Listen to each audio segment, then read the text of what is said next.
SSLC 2021ರ ಒಂದು ಪ್ರಶ್ನೆಯನ್ನು ಗಮನಿಸೋಣ. ಈ ಕೆಳಗಿನ ರಾಸಾಯನಿಕ ಕ್ರಿಯೆಗಳನ್ನು ಗಮನಿಸಿ. Fe+CuSO4 Fe(FeSO4 +Cu), zinc FeSO4 ಜೊತೆಗೆ ಪ್ರತಿವರ್ತಿಸಿ ಜಿಂಕ್ ಸಲ್ಫೇಟ್ ಮತ್ತು Fe ಕಬ್ಬಿಣವನ್ನು ಬಿಡುಗಡೆ ಮಾಡುತ್ತದೆ. ಅದೇ ರೀತಿ ತಾಮ್ರ ಬೆಳ್ಳಿಯ ನೈಟ್ರೇಟ್ ಜೊತೆಗೆ ಪ್ರತಿವರ್ತಿಸಿ ತಾಮ್ರದ ನೈಟ್ರೇಟನ್ನು ಉತ್ಪಾದಿಸಿ ಬೆಳ್ಳಿಯನ್ನು ಬಿಡುಗಡೆ ಮಾಡುತ್ತದೆ. ಈ ಮೇಲಿನ ಕ್ರಿಯೆಗಳಲ್ಲಿರುವ ಲೋಹಗಳ ಕ್ರಿಯಾಶೀಲತೆಯ ಏಕೆ ಕ್ರಮವನ್ನು ಬರೆಯಿರಿ ಅಂತ ಕೇಳಿದ್ದಾರೆ. ಇದು ಕ್ರಿಯಾಶೀಲತೆಯ ಸರಣಿ ಮೇಲೆ ಒಂದು ಪ್ರಶ್ನೆಯಾಗಿದೆ. ಆಪ್ಷನ್ ಈ ರೀತಿ ಇದ್ದಾವೆ: ಬೆಳ್ಳಿ, ಕಬ್ಬಿಣ, ತಾಮ್ರ, ಜಿಂಕ್, ಬೆಳ್ಳಿ, ತಾಮ್ರ, ಕಬ್ಬಿಣ, ಜಿಂಕ್, ತಾಮ್ರ, ಬೆಳ್ಳಿ, ಕಬ್ಬಿಣ, ಜಿಂಕ್, ತಾಮ್ರ, ಬೆಳ್ಳಿ, ಜಿಂಕ್, ಕಬ್ಬಿಣ.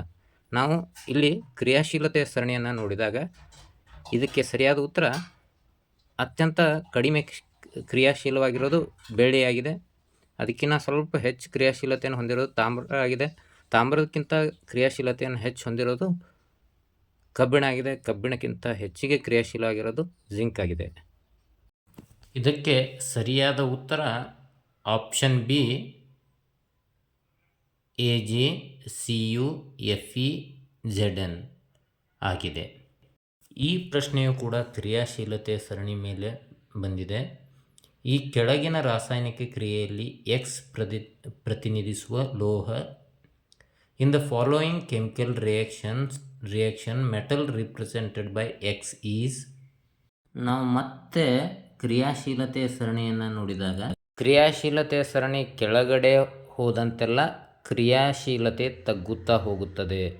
ಇಲ್ಲಿ ನೋಡಿ, ಕಬ್ಬಿಣ ತಾಮ್ರಕ್ಕಿಂತ ಕ್ರಿಯಾಶೀಲತೆ ಸರಣಿಯಲ್ಲಿ ಮೇಲಿದೆ.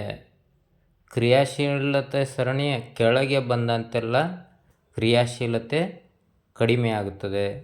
ಇಲ್ಲಿ ಕಬ್ಬಿಣ ಹೆಚ್ಚು ಕ್ರಿಯಾಶೀಲವಾದ ಲೋಹವಾಗಿರೋದ್ರಿಂದ ತಾಮ್ರದ ಸ್ಥಾನವನ್ನು ಪಲ್ಲಟಗೊಳಿಸಿ ಅದರ ಸ್ಥಾನಕ್ಕೆ ಇದು ಬಂದು ಸೇರಿಕೊಳ್ತದೆ. ತಾಮ್ರದ ಸಲ್ಫೇಟಿಂದ ತಾಮ್ರವನ್ನು ಪಲ್ಲಟಗೊಳಿಸಿ FeSO4 ಆಗ್ತದೆ, ಜೊತೆಗೆ ತಾಮ್ರ ಉಂಟಾಗ್ತದೆ. ಇದಕ್ಕೆ ಸರಿಯಾದ ಉತ್ತರ ಆಪ್ಷನ್ ಸಿ Fe. ಈ ವರ್ಷ ಒಂದು ಪ್ರಶ್ನೆ ಕ್ರಿಯಾಶೀಲತೆಯ ಸರಣಿ ಮೇಲೆ ಬರ್ತದೆ. ಆದ್ದರಿಂದ ಕ್ರಿಯಾಶೀಲತೆಯ ಸರಣಿಯನ್ನು ಅಚ್ಚುಕಟ್ಟಾಗಿ ನೀವು ಓದ್ಕೊಂಡು ಹೋಗಿ. ಚಿಪ್ಸ್ ತಯಾರಕರು ಚಿಪ್ಸ್ ಪೊಟ್ಟಣದೊಳಗೆ ನೈಟ್ರೋಜನ್ ಅನಿಲವನ್ನು ಹಾಯಿಸುತ್ತಾರೆ ಏಕೆ?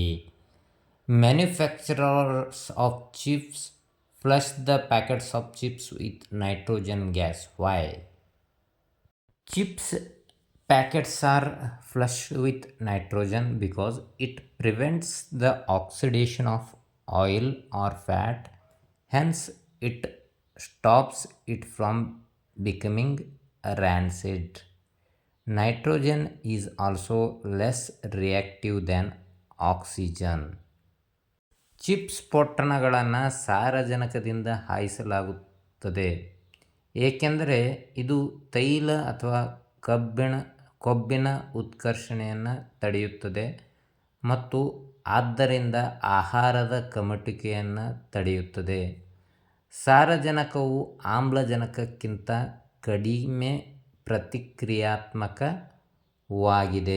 ಈ ಪ್ರಶ್ನೆಯು ಕೂಡ ಕ್ರಿಯಾಶೀಲತೆಯ ಸರಣಿಯ ಮೇಲೆ ಇದೆ. ಈ ಕಾನ್ಸೆಪ್ಟ್ ಮೇಲೆ ಈ ಪ್ರಶ್ನೆ ಇದೆ. ಸತು, ಕಬ್ಬಿಣ, ಮ್ಯಾಗ್ನೀಷಿಯಂ ಹಾಗೂ ತಾಮ್ರದ ಚೂರುಗಳನ್ನು A, B, C ಮತ್ತು D ಎಂಬ ಪ್ರಮಾಣಗಳಲ್ಲಿ ಕ್ರಮವಾಗಿ ತೆಗೆದುಕೊಳ್ಳಲಾಗಿದೆ. ಈ ಪ್ರಮಾಣಗಳಿಗೆ ಒಂದೇ ಪ್ರಮಾಣದ ಫೆರಸ್ ಸಲ್ಫೇಟ್ ದ್ರಾವಣವನ್ನು ಸೇರಿಸಲಾಗಿದೆ. ಯಾವ ಪ್ರಮಾಣಗಳಲ್ಲಿ ರಾಸಾಯನಿಕ ಕ್ರಿಯೆ ನಡೆಯುತ್ತದೆ ಏಕೆ? ಇಲ್ಲಿ ನಡೆಯುವ ಕ್ರಿಯೆಗಳಿಗೆ ರಾಸಾಯನಿಕ ಸಮೀಕರಣವನ್ನು ಬರೆಯಿರಿ ಅಂತ ಪ್ರಶ್ನೆ ಕೇಳಿದ್ದಾರೆ. ಈ ಒಂದು ಪ್ರಶ್ನೆಯಲ್ಲಿ ಬರುವ ಅತ್ಯಂತ ಕ್ರಿಯಾಶೀಲ ಲೋಹ ಅಂದರೆ ಮ್ಯಾಗ್ನೀಷಿಯಂ. ಮ್ಯಾಗ್ನೀಷಿಯಂಗಿಂತ ಕಡಿಮೆ ಕ್ರಿಯಾಶೀಲ ಲೋಹ ಅಂದರೆ ಜಿಂಕ್ಗಿಂತ ಕಡಿಮೆ ಕಬ್ಬಿಣಕ್ಕಿಂತ ತಾಮ್ರ ಅತಿ ಕಡಿಮೆ ಕ್ರಿಯಾಶೀಲ ಲೋಹವಾಗಿದೆ.